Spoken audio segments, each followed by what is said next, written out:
Welcome to lesson 8. I'm going to have you pause the video and work through these first 8 problems. They're basically the same as what we did for the warm-up in lesson 7. You have to figure out what that variable would equal in order to make it a true statement. So you're going to want to evaluate one side of the equal sign, figure out what the whole thing should equal, and then pick a number that's going to make the other side equal to that same number.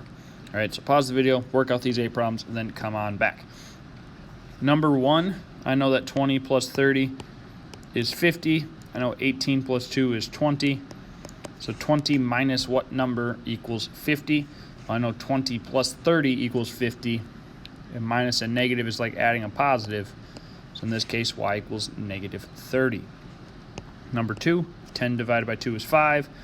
5 is equal to 4 plus 1. Number 3, I've got 40 equals 40 plus y equals 0. Number 4, what number minus 3 equals 45? That would be 48. Number 5, hopefully is pretty easy. They're the same numbers. Y equals 4. Number 6, 13 minus 1 is 12. What number divided by 3 is 12? That would be 36 cut into 3 pieces. Number 7, I've got 7 times what number equals 14? That number would be 2. And then number 8, this is 34. 17 plus what number is 34? That would be 17. So today we're going to be using formulas involving variables and substituting into them. So we're going to start off with the area formula for a triangle. If you don't remember, area is all of the stuff inside of a shape. Okay, so if you think the area of like the floor of a room, be everywhere that you have carpet or tile or whatever the flooring may be. If you're thinking on area on a wall, it's everywhere that you're going to put paint. So the area of a triangle is equal to 1/2 times the length of the base times the height. Mathematicians are lazy and don't really like writing out a whole lot of sentences or long words, so they abbreviate things, and that's where we get formulas from. So we're going to have capital A equals 1/2 times B times H. Area is capital A, always a capital A, not a lowercase a. Length of the base is B, length of the height is H. That's where we get those letters from. Okay, 1/2 is 1/2, they're the same thing. So in a problem like this one, we are given 2 measurements. The base is almost always at the bottom. Okay, the base in this case equals 6 inches. The other measurement is equal to 3 inches in a triangle. In a triangle, when we're looking for the height, if I notice this line right here, and it's got a little right angle right there, that piece of green that I just drew looks like a lowercase h. That tells me that that measurement, which it's pointing to, that the tall part of that h, that is the length of the height. So if I've got 6 and 3 for my base and my height, I just plug those numbers in. I replace B with 6, I replace H with 3. So my area of that triangle is equal to 1/2 times 6 times 3. Now when I multiply those things out, okay, 1/2 times 6 is 3. Half of 6 is 3. I take my answer 3 times that 3 to get 9. The label is something that we got to make sure we remember. Anytime we are finding area, it is square units. You replace the word unit with whatever the label is right there in the problem. So in this case, we were talking inches. So our answer is A equals 9 square inches. And if you don't remember, 9 square inches means that there are 9 squares that are 1 inch by 1 inch in that entire triangle. I could cut them up if I have to, but I can fit 9 1-inch by 1-inch squares inside that picture. If we're finding the area of a square, that one's a little bit easier to remember the label because the area formula for a square is equal to the side length squared.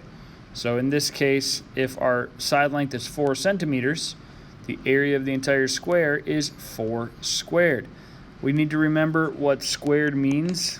In this case, we have S times S, which is 4 times 4, which is 16 square centimeters, because our label started off as centimeters. We need to remember that this does not mean s times 2. This does not mean 4 times 2. It means 4 times 4. If you had a 5 as an exponent, you would have 5 4s here. That's what that little exponent always means. All right, so for this next one, we want to find the circumference. Circumference of a circle is a fancy word for the perimeter.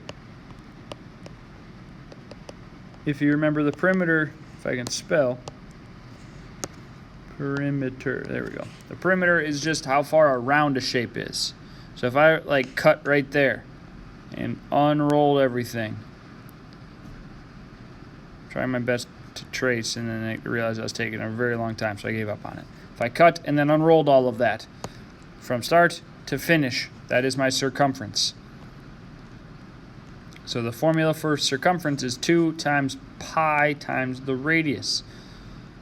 Okay, this is the Greek letter pi.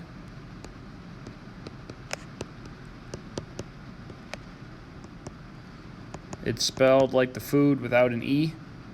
All right. We are going to use pi is equal to 3.14 in this class. Know that pi does not always equal 4 or 3.14. That's why it's got a little squiggled equal sign. We're saying it's close to 4. Pi is what's called an irrational number. It goes on forever and it never repeats. So if I want to find the circumference, I plug in what I know. We were given the radius is 4, so we replaced r with 4. And I'm telling you pi, we're going to use 3.14. The reason why we have the symbol pi is because no one wants to try to write out all of the decimal digits, because there's an infinite amount of them, and once you start writing them or stop writing them, then your answer is close but not quite accurate. So to do this problem, to find my circumference, I'm actually going to not use 3.14 right away. I'm going to do 2 times 4 is 8 times pi, which is 3.14. Okay, you could say 8 times pi. That's going to be the same thing. This is an exact answer. This is an approximation. Remember, when we're multiplying, we have, by a decimal, we have to line up the far right side. 8 times 4 is 32. 8 times 1 is 8, plus 3 is 11. 8 times 3 is 24, plus 1 is 25. I counted back 2 decimal spots. So I've got that my circumference is about equal to 25.12, and then our label is inches. This one is not square inches because it's perimeter. I'm counting how many linear units. I don't need to fill in with squares. I'm just having a fence. There's not really much for a square to go to.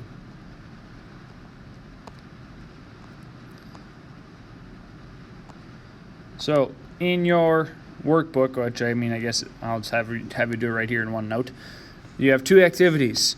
Activity 1 says use the squares on the grid to help measure the shapes. Find the area of each shape using the appropriate formula. Label the answers in square units. And then they give you a couple of nice formulas. Activity 2, substitute the values of the variables in for the given parts in each of the formula and solve for the missing part. So I'm going to do this number 1 together, and then we're going to figure out what the rest is. So if my area is 10 square inches, that means capital A equals 10. What's the length of the base? That's what I'm looking for. I'm given the height is equal to 5. So I know that 10 is equal to 1/2 times, I don't know what the base is, times 5. This is where things might be a little bit challenging for some of us. Some of these problems are quite tough. I need 1/2 of a number times 5 equaling to 10. So if I'm looking for half of a specific number to equal something, I could just think of this as 20 equals b times 5. Where I'm just pretending that 1/2 part isn't there. All right, so what times 5 is equal to 20? Well, b equals 4, so 4 inches. Now, I kind of pulled that part out of thin air, so we want to verify that our answer is right. If I plug b equals 4 into this original piece, 1/2 of 4 is 2. 2 times 5 is 10. That's what I was supposed to equal, so I know I've got the right answer. Okay, if you don't want to go to the 20 equals b times 5, that step's okay. Just make sure that you're checking your answer so you know if you're right or wrong before you finish the problem for good. All right, so pause the video, work out these. You got 3 and then 3 more, so 6 total questions, and then come on back. Number 1, I need to find the radius. Okay, I know the area formula for a circle is 3.14 times r squared.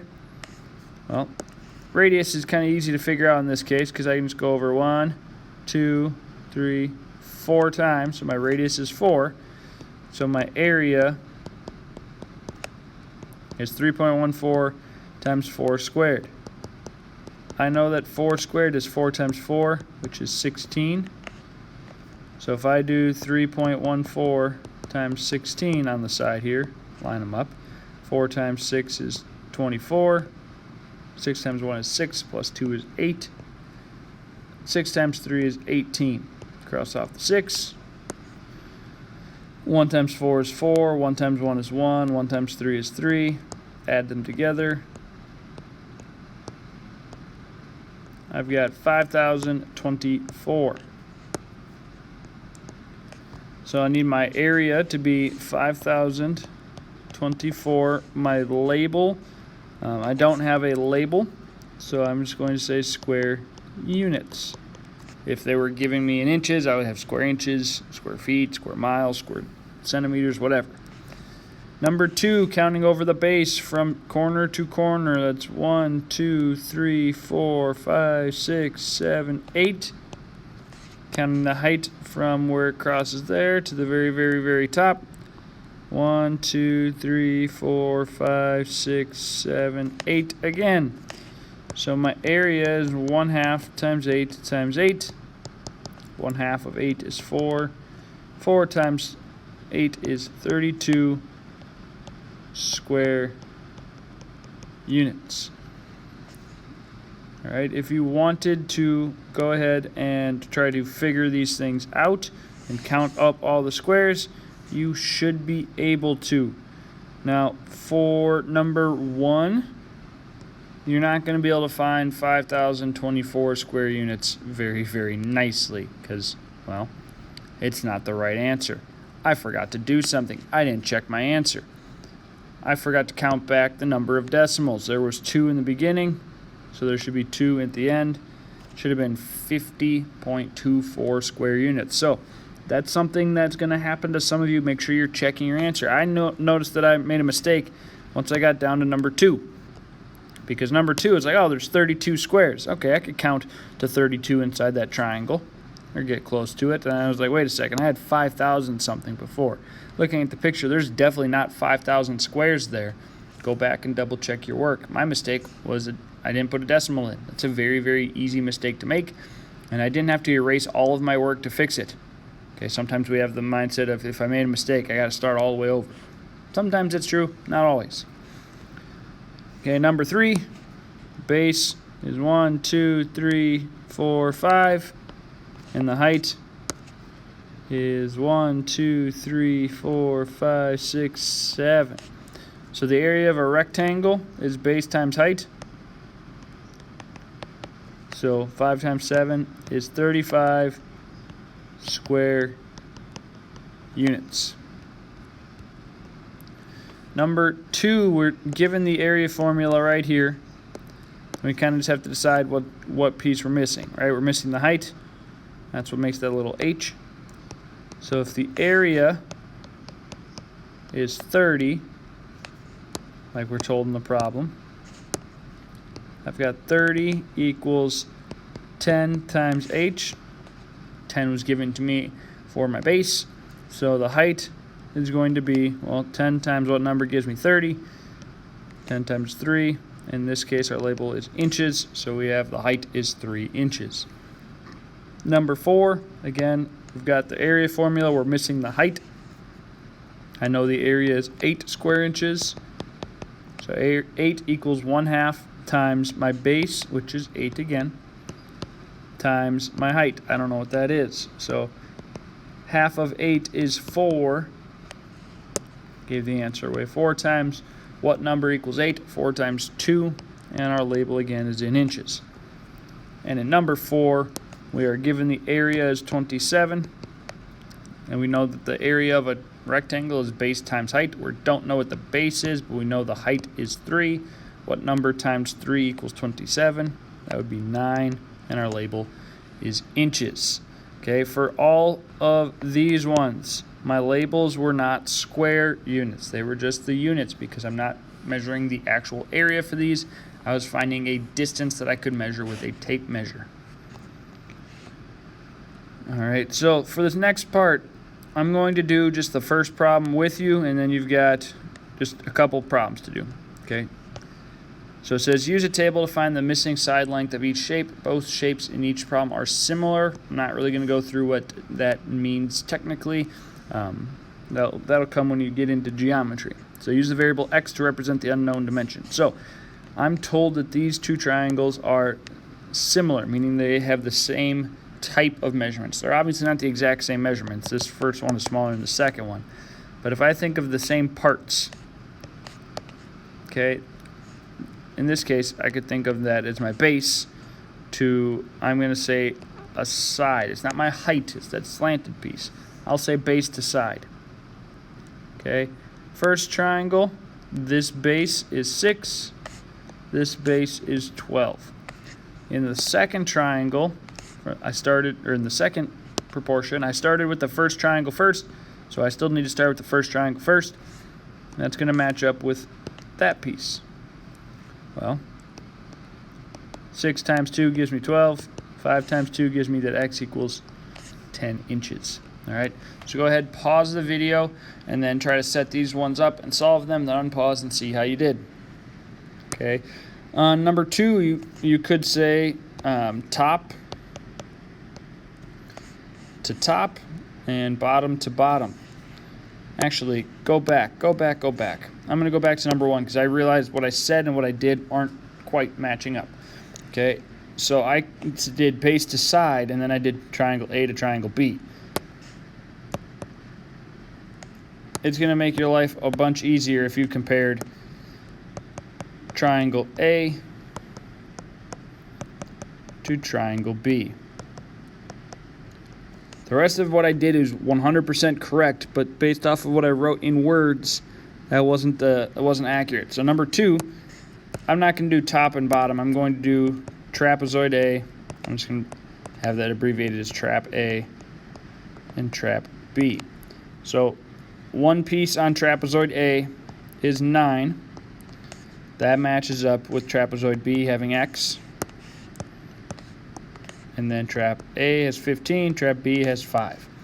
I want to figure out what x is, so I would go from 15 to 5, is going to be divided by 3. So 9 divided by 3 gives me that x equals 3 inches. And then number 3, rectangle A to rectangle B. Rectangle A to B, I've got 3 to 6. Their corresponding sides is the fancy word that I'm going to use. They're in the same place. Okay, they match up. If I were to stack these two rectangles on top of each other, those sides would be on top of each other. Okay, you've got options, horizontal or vertical works. I'm going to use the vertical method. 6 divided by 2 equals 3. 2 divided by 2 equals x equals 1 inch. So I know I kind of botched the explanation right away on number 1, so if you struggled on 2 and 3 when you pause the video, that's okay, but these are how these problems should be done. Make sure you're working on your homework, okay, your lesson 8 homework in OneNote, and I hope everybody has a great day.